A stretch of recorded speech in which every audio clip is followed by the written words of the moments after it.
This is a battlefield of total war. Not in Normandy or in Poland, not in the far Pacific. This is Georgia, USA. The Chattahoochee here is no river barrier to be stormed. No gun emplacements are dug into the red clay of these pine-covered hills.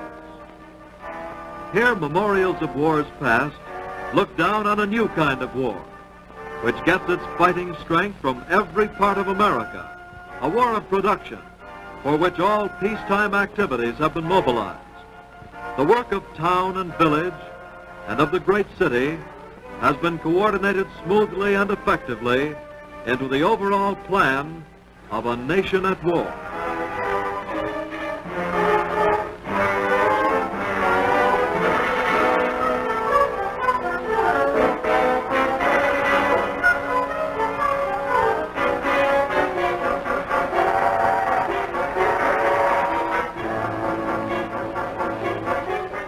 North of Atlanta, near Marietta, in the shadow of historic Kennesaw Mountain, is a new and important part of this plant. A huge war plant, its product long a closely guarded military secret. Here is one of the greatest industrial plants in the country, with a floor area of more than 4 million square feet. More space is enclosed by these walls than in any other similar factory in the land.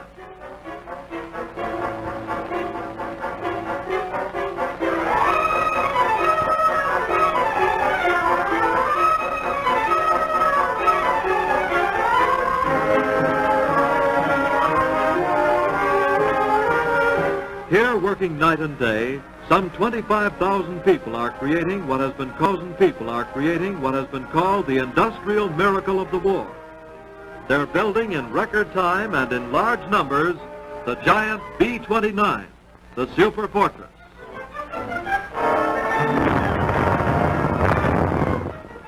Pearl Harbor caused it. Army engineers built it, brought in their big shovels and tractors, leveled the hills and filled in the valleys, moved 8 million cubic yards of earth with the precision of a well-planned military maneuver, brought in more than 28,000 tons of steel. 45 acres of concrete were needed to make floors and foundations. Enough material was used to build a medium-sized city. Speed was the word for it, speed and efficiency.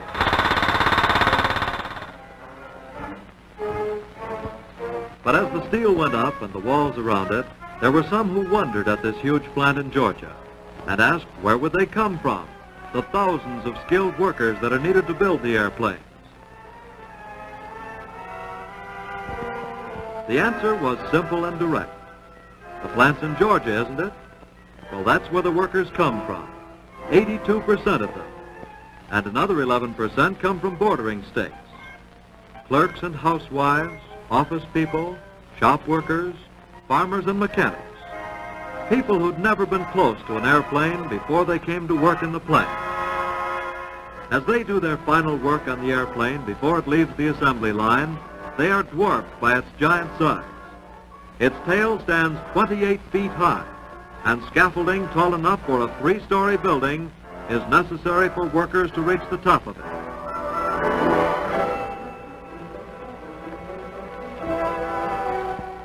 This great assembly line, with the huge ship standing nose to tail, is a tribute to American ingenuity. For here, one of the most intricate machines ever designed is being built in quantity numbers by thousands of skilled men and women in a factory that didn't even exist 2 years before. And here it is, the Boeing-designed, Georgia-built B-29. Fuselage length, 99 feet. Horsepower, 8,800. Wingspan, 141 3/10 feet. Range, very long. Bomb load, very heavy. Number built per month here in Georgia, quite a few.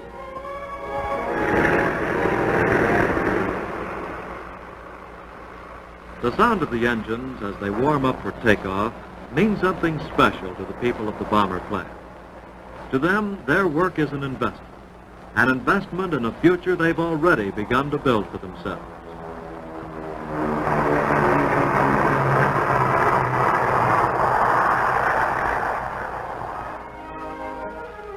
Within walking distance of the plant in Marietta is a new kind of industrial community, pleasant and attractive. Some 2,500 new homes have been built here with the friendly help of the folks in Marietta. Permanent houses designed for comfortable living.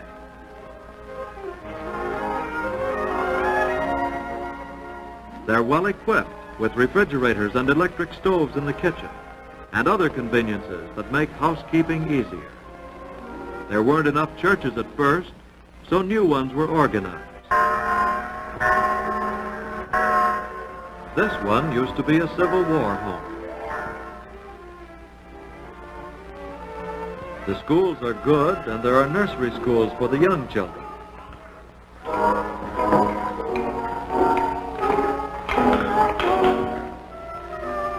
Yes, it's an investment in the future that's already paying dividends.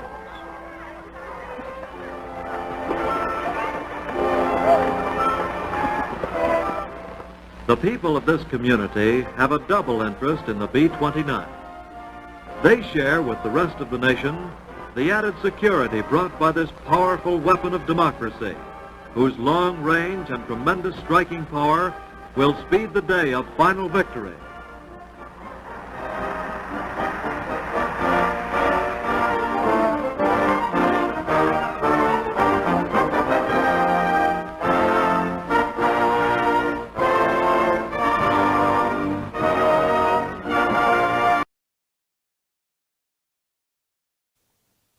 I'll be seeing you in all the familiar places that my heart embraces all day through.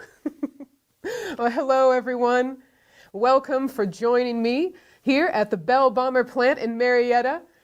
I was just taking a short but relatively needed break, and I was reading a letter from my husband, Charles.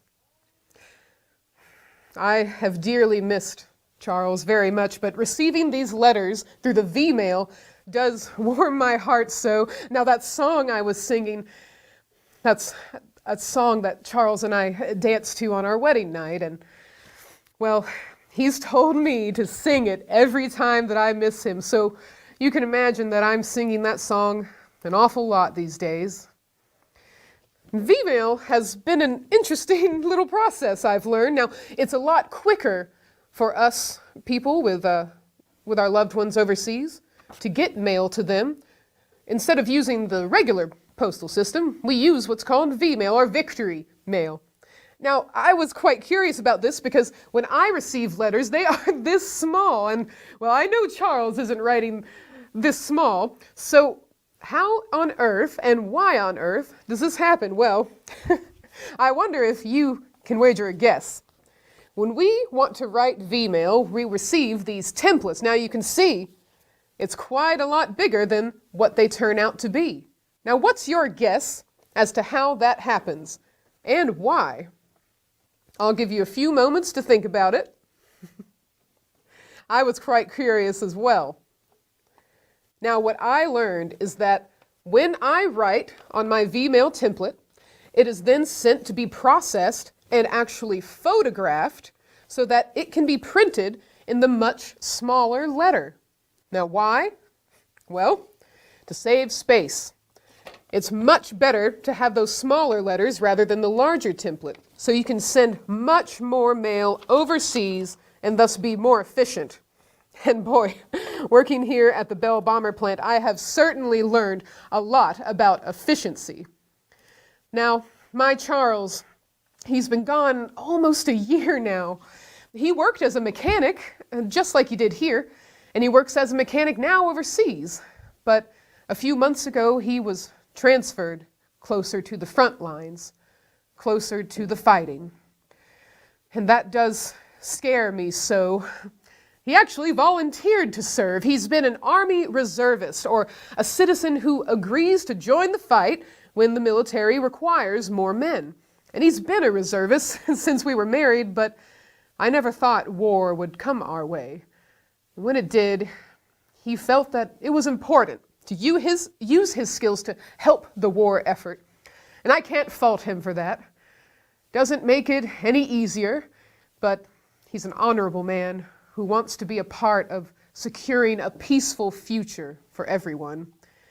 Now, do any of you have family or know someone in the military?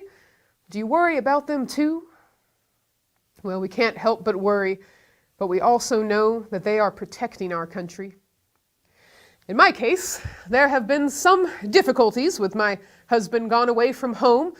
The first few months Charles was gone, I managed okay with our money. We were fortunate to have savings, and he was able to send his small reservist pay home. But then rationing became more strict. Have you ever heard of rationing? The government has set limits on certain things we can buy, and this is all because we need those resources for the war effort. But when items are rationed, their prices also go up, way up. And money is very tight for me right now. Sometimes I've even felt scared that I won't have enough food to set on the table. I realized it was an advertisement for women to come work at the Bell Bomber plant in Marietta. I'd never thought much about working, and I surely never thought of working in a factory building planes. But after realizing that I'd be able to make money to feed my family while helping with the war effort, there really didn't seem to be much sense in not trying. My mother warned me that if I took the job, I would never want to go back to being a housewife. But the thought of knowing I was doing something that might bring my Charles home sooner made me brush her off and take the job. Now I wonder, do your mothers work? Does your mother also have a job? I must say that being a homemaker is a very important job and tough work as well. But there was something so exciting about the idea of working what was always seen as a man's job. So with a quick bit of paperwork, I found myself building B-29 bombers. The rivet guns are noisy and tough to hang on to, and some of us were afraid of them at first. You have to grip your gun very tightly as you work. If the gun gets away from you, it flies all over the place, making everyone jump for cover until someone shuts it down. My arms are much stronger now. My hands, not as soft, but I can't imagine Charles would be bothered by either. I just hope he's half as proud of me as I am of him. Now, the men who are still here showed a fair amount of resistance to us women at first. I guess I understand their resentment in the way they treated us. The way they have teased us and picked on us has only made me and the other women more determined to prove myself and do a good job. I wonder, have you ever been bullied like that? Has someone ever tried to make you feel small and not good enough? It can get you down. But what I have found is it can also make you try harder to succeed. The first day out on the line, one of my supervisors, a man, sent me to find a left-handed screwdriver. Well, I knew there was no such thing as a left-handed screwdriver, so I asked him if he wanted a left-handed sock in the nose. I thought he'd fire me on the spot, but he just laughed and said, "You're all right, lady. I'll make sure the rest of the fellas know not to let that lipstick and fingernail polish fool 'em." I don't know what came over me that day, but it certainly marked a change in my attitude, a change in my overall confidence. I felt powerful when I was working and sweating and breathing hard to do my best. And from everything we've been hearing, there are more and more women joining the workforce. Somewhere along the line, they started calling us Rosie the Riveter, which of course, with my name being Rosie, me and the other girls got quite a kick out of that. Well, that's us, girls working on the line. Norman Rockwell, you know, the famous illustrator, he even illustrated a picture of what was supposed to be a typical Rosie. I have it right here. It's a bit of inspiration for me, you could say. Now, I think that her overall form is a bit exaggerated, you could say. The riveting gun is quite large. Now, there's all sorts of different sizes of riveting guns, but I think Mr. Rockwell is trying to make a point. Now, you see here, this is the familiar face I know of a Rosie, but there are others. Now, there's another picture of Rosies that you may have seen, but this is the one that I am most familiar with, Mr. Rockwell's illustration right here. Now, you can see that this is quite a strong and determined woman, isn't she? I've heard that this is even based on a Michelangelo painting.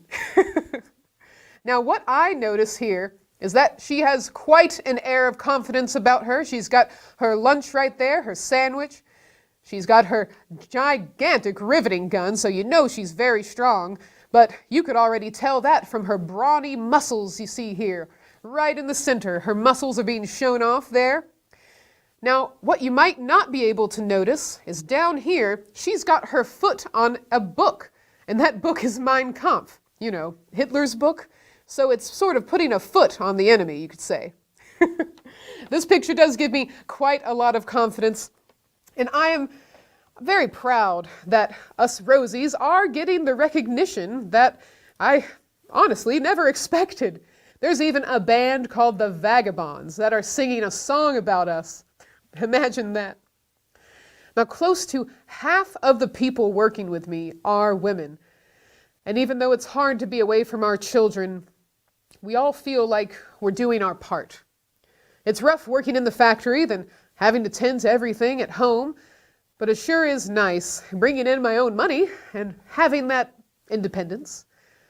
Not sure how I'll feel all about it when all the men come home and are ready to take back these jobs that we're filling, but can't worry about that right now, though. All I can do is work every day, take care of my kids, and pray that even 1 minute I've spent here makes a difference for our men and women serving. And if it's helping to end this war faster, and it's helping to get my love back to me and my children's father back to them, then it's worth it. So often the factory noise just fades away when I think of him, seeing him safe, welcoming him home. It makes it easier to get through the day. I guess I'll just work and hope and wait. But as you are here for this wonderful visit, I'm sure you've got questions for me, and I would love to know what questions you do have for me. Now, I can tell you here quite a bit about the Bell Bomber factory. Now, as you think about those questions you want, I'll tell you a bit about where I work. And my friend, Mr. Glenn, our supervisor, if you could just let me know what those questions are as they come in. I certainly will. Thank you very much, sir. So I work here at the Bell Bomber, where we assemble airplanes. Now, specifically an airplane called the B-29. Now, this factory has helped many folks in the community learn new skills and make more money. You might already know the South has been recovering from what's called the Great Depression. That was in the 1930s. So having this factory here has been a big help to the community, and it makes us proud. Someone wants to know if that thing sitting next to you is some sort of time capsule. Some time capsule? No, this is simply my lunch pail, as it is my lunch break, but I'm happy to be having that with you. Now, I've already finished my lunch, but this is my lunch pail that I carry to work every day. Now, there are cafeterias here at the Bell Bomber, so in case we don't bring our meals from home, we do have hot food served to us here. Now, there are 8 cafeterias necessary to feed all of the thousands of workers here at the Bell Bomber plant.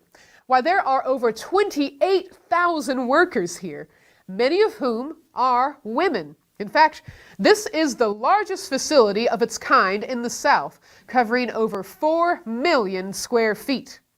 So while today I did bring my lunch, there are times when I spend my time at the cafeteria, and those are also wonderful times to spend among the other workers. You know, there's lots of people coming from all over the place.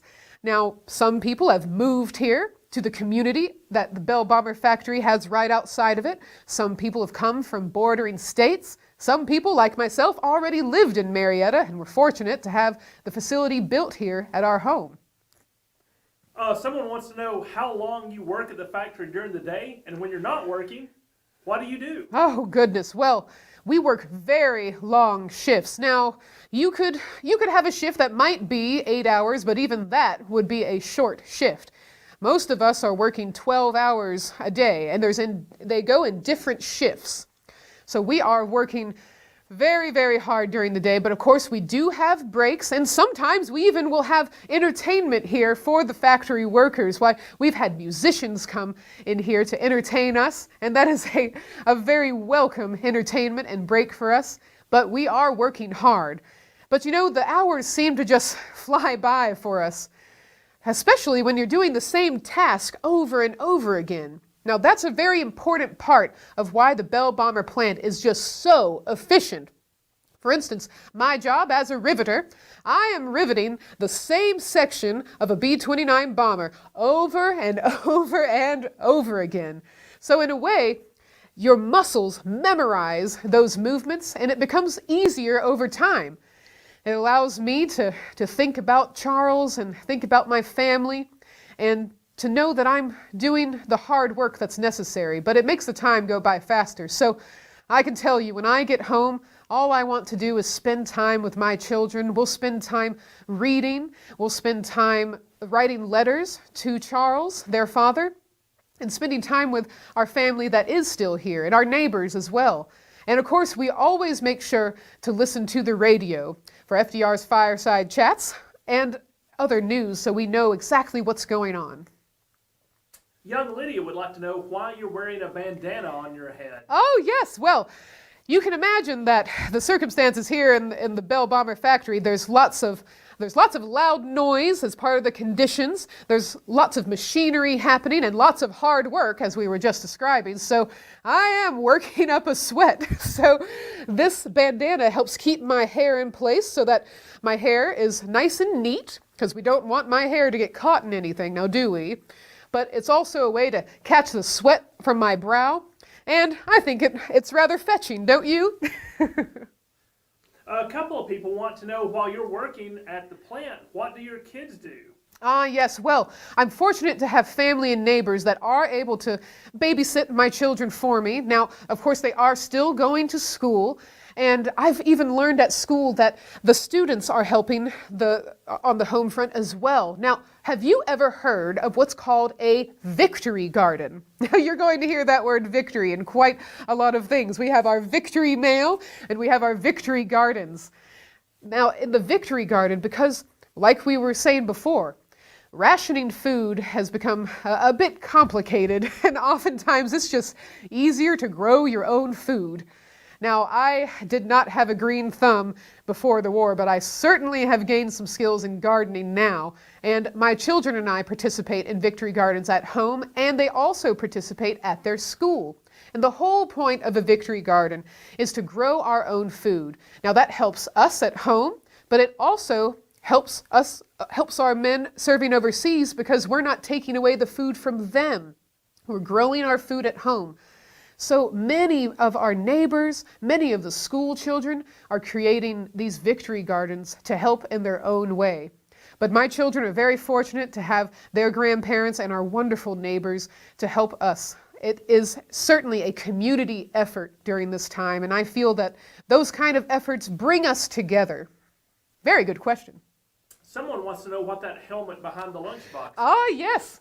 Well, my good friend who is a welder, Cindy, let me borrow this so I could show you what kind of other jobs are here. So I'm a riveter, but Cindy is a welder. So this is a welding mask that protects her eyes and face, because when you are welding, there are sparks going everywhere, and you have to wear protective gear.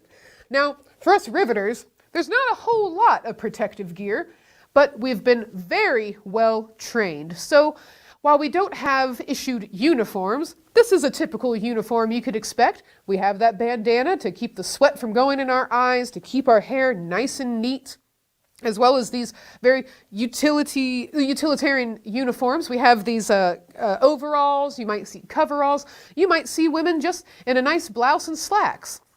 As long as your feet are protected with good solid shoes, and we are always in mind of following the best practices. Now, we've been very well trained.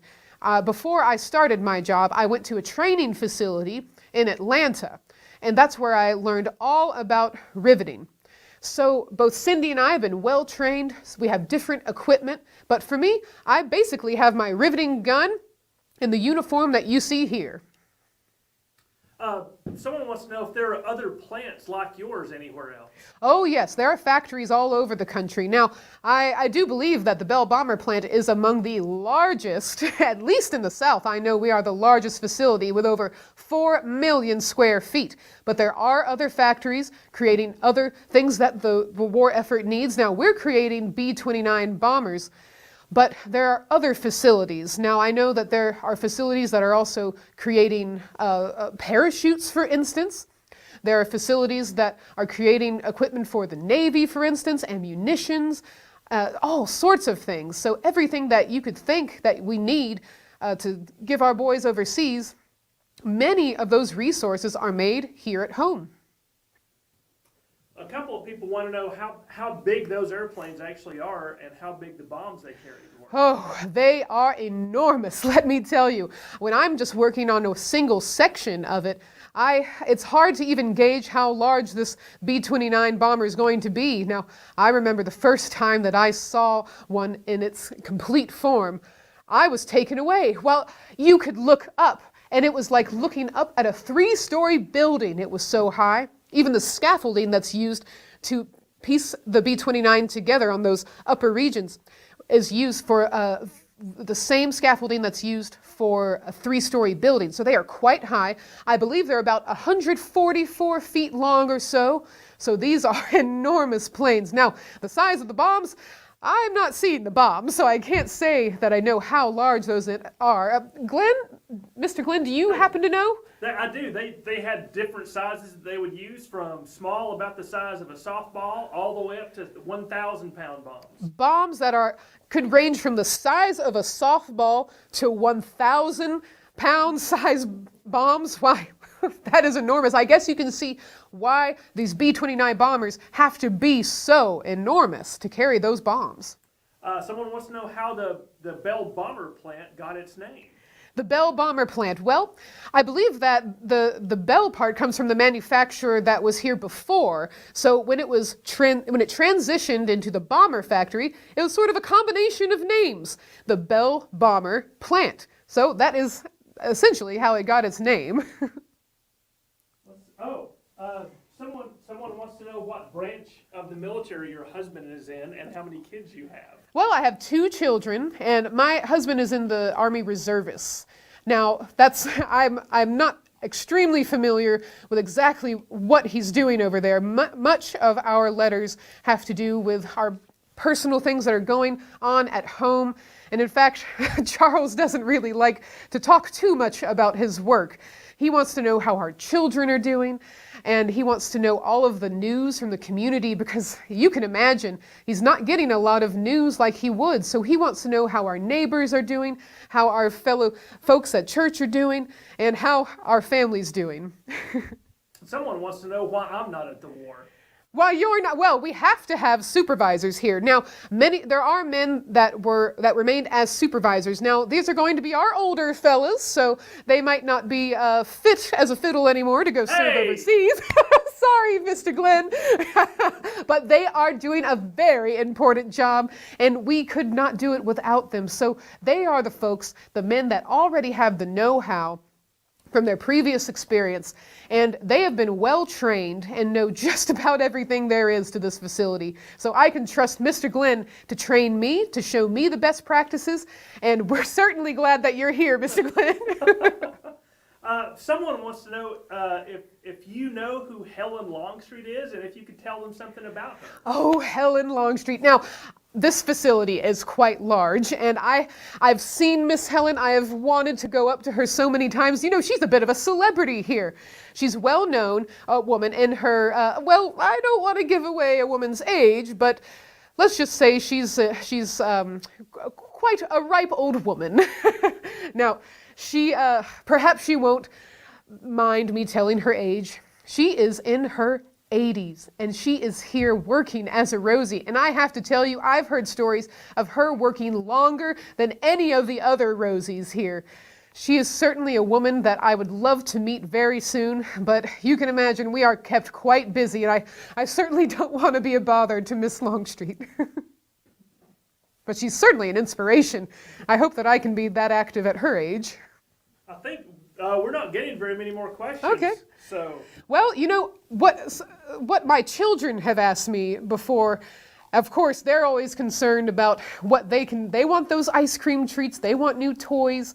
So they're always concerned about how much money Mom's making. Now, that is a sticking point for me, because we make about, us Rosies, we make about half the pay that the men here make.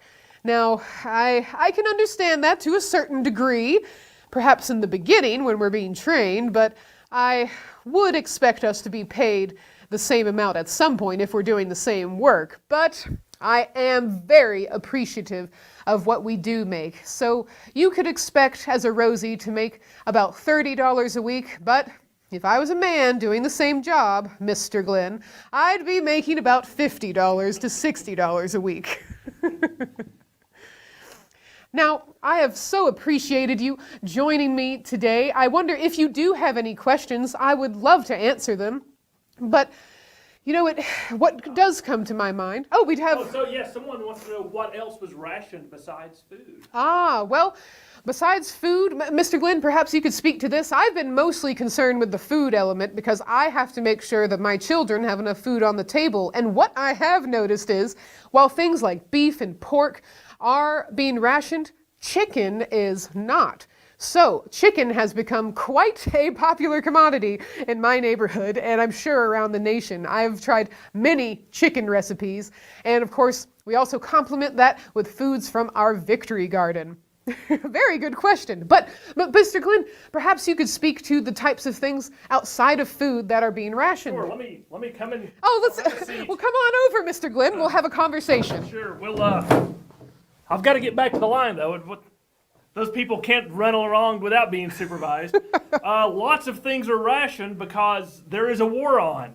And we have to make sure that all the equipment and all the supplies can get to our boys and women fighting overseas. One of the biggest things that's rationed is gasoline. We only get about 5 gallons a week to drive our car unless we're special people like doctors or government officials or something like that, and 5 gallons a week will not get you very far. Even if we have gas, the rubber in our tires are rationed. You cannot get a new tire around here at all because it's all going onto Jeeps and trucks and onto the tires on the B-29s over here on the line. Sugar is rationed. I know that's... Oh, yes. and the reason the sugar is rationed because so much of the sugar comes from overseas. And we can't have all the ships and things like that trying to bring us sugar when they need to be taking supplies and men over to the fronts. Sometimes leather is rationed. These shoes I have on right now, these shoes I've had for about 2 years, and I haven't been able to get another pair of shoes. I keep taking them to the cobbler to get them repaired because it's hard to get leather for new shoes. Lots of things get rationed in our lives, but it's worth it for the war effort. It absolutely is. All of us here at the Bell Bomber plant know that the work that we are doing is absolutely the work that we should be doing, and I'm so glad that women are joining the workforce, and I'm very glad for the men here on the home front.